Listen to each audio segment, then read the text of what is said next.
26 नवंबर 2008 ये हर एक के दिमाग में छपा हुआ दिनांक है। इतना ही नहीं, हमारे भारत के काले अक्षरों में लिखा जाने वाला ऐतिहासिक दिन है और अच्छी तरह से आप जानते हैं ये कुछ और नहीं था कारण आतंकवादियों का हमला। 26 नवंबर को हम लोग 10 लोग वहाँ पर अस्पताल में थे क्योंकि मेरी बहन को जो बच्चा हुआ था उसकी समस्या थी और बहुत ही कंडीशन ख़राब था। हम लोग वहाँ पर 10 लोग थे और ये रात का समय था जब 9:30 बज गया और हम लोग बैठे रहे नीचे बात करते करते। बात कर ही रहे थे, कुछ मिनटों में हमने देखा कि पीछे के जो गेट है, जो छोटा सा गेट है, वहाँ पर से लोग दौड़ रहे हैं।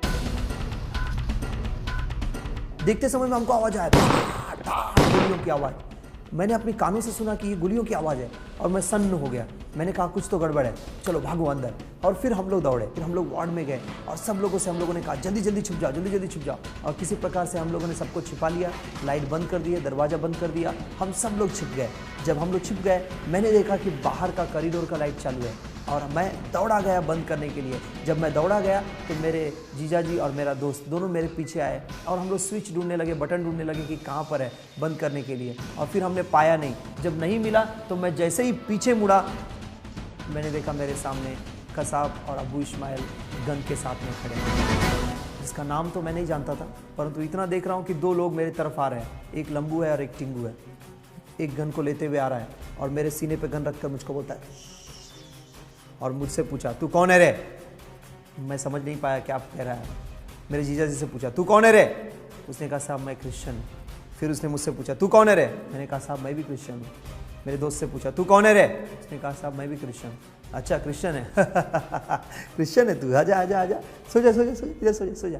हम लोगों को लेकर गया और तब तक हमारे मोबाइल फ़ोन छीन लिए और फिर उसके बाद में हमको नीचे सुला दिया। जब हम लोग सो गए नीचे मैंने कहा अब बस ख़त्म हो गई मेरी कहानी, ये रहा लास्ट दिन। ऐसा मैं सोच ही रहा था कि मेरे हृदय में एक आवाज़ आया और वो आवाज़ इतना क्लियर, ऐसे लग रहा है कि कोई गीत गा रहा है, बहुत क्लियर था। करुणा से तेरी नया दिन दिखाता है। मैं बस ये सोच ही रहा था, वो मेरे पास आकर खड़ा हो गया, कसाब और अबू इस्माइल दोनों, और उन्होंने बंदूक रखा, बोला ए खड़े हो, जल्दी खड़े हो। और हम लोग धीरे से खड़े हो गए। जब हम लोग खड़े हो गए उसने मेरे ऊपर बंदूक रखकर मुझसे कहा यहाँ पे वार्ड में और लोग हैं ना। अब मैं झूठ नहीं बोल सकता हूँ, मैं ताकने लगा उसको, बस कर रहा था। तब तक वो मेरे जीजा जी के ऊपर बंदूक रख दिया और उससे कहा है चल बुला जल्दी। और मेरे जीजा जी ने कहा ठीक है साहब चल बुला जल्दी, चल अंदर ले चल। और उसको वार्ड में अंदर बाथरूम में लेकर गए। प्रभु का धन्यवाद हो, प्रभु ने मेरे जीजा जी को ज्ञान दिया और उसने कहा आ जाओ निकलो, रावद्दू बाहर आ जाओ, रावद्दू बाहर आ जाओ। रावद्दू इसका मतलब तेलुगु में ये होता है मत आओ, और वो कहता है आ जाओ निकलो जल्दी जल्दी, रावद्दू बाहर आ जाओ।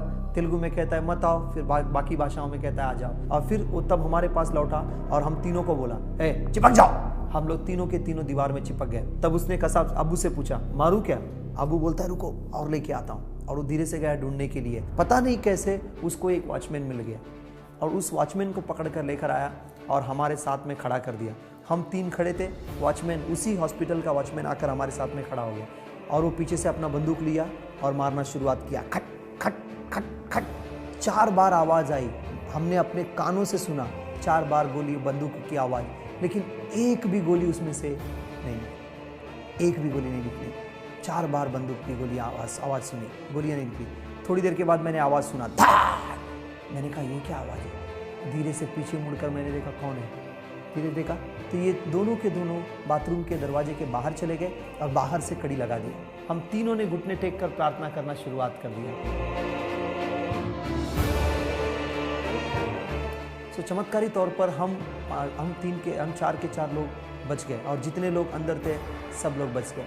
इसके बाद में कसाब ने जब अपनी गवाही दी, जब पुलिस ने उनसे पूछा कि एग्जैक्टली तुमने क्या किया है पूरा बताइए, तो उन्होंने सब कुछ बताया क्या किया शुरुआत से लेकर अंत तक। तो पेपर में उन्होंने ये बताया, जब अंतिम बात उन्होंने ये बताया कि मैंने वार्ड के अंदर बाथरूम में 5 लोगों को बंद किया। अब प्रश्न ये उठता है कि ये 5वां कौन था, जबकि हम सिर्फ 4 थे। मैं, मेरा जीजाजी, मेरा दोस्त और वॉचमैन, सिर्फ 4 लोग थे। तो ये 5वां कौन था। अब मैं जानता हूँ कोई और नहीं, वो शद्रक मेशक अबेदनगो का परमेश्वर प्रभु यीशु मसीह, जो आज भी जीवित है, कल आज युगान युग एक समान है, वो हमारे साथ में मौजूद था और हम लोगों को बचा लिया।